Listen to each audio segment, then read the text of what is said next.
అర్ధరాత్రి పూట దువ్వాడ శ్రీనివాస్ నడి రోడ్డు మీదకు వచ్చి ఆవేశంగా ఊగిపోతూ సవాళ్లు విసరడంతో ఒక్కసారిగా అలజడి రేగింది.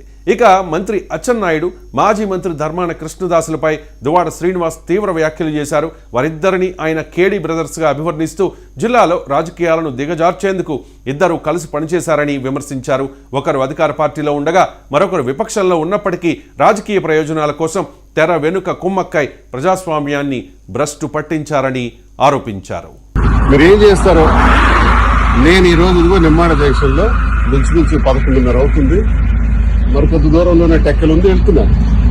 ఒకవేళ చంపాలి, నరకాలి లేదా అటాక్ చేసుకుంటే అని అనుకుంటే ఐఎమ్ రెడీ.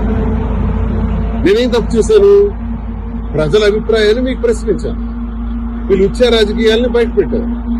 మీరు దౌర్భాగ్యమైనటువంటి మీ అవినీతిని అంతటినీ బయట పెట్టారు. మీరు చేస్తున్నటువంటి కేడీ రాజకీయాల్ని బయట పెట్టారు. అంత మాత్రం చంపేస్తారా? ఓకే, చంపేస్తే దువ్వాడ శ్రీనివాస్ అదిరిపోతాడని బెదిరిపోతాడని నాకు అప్పన్నతో ఫోన్ చేయించారు.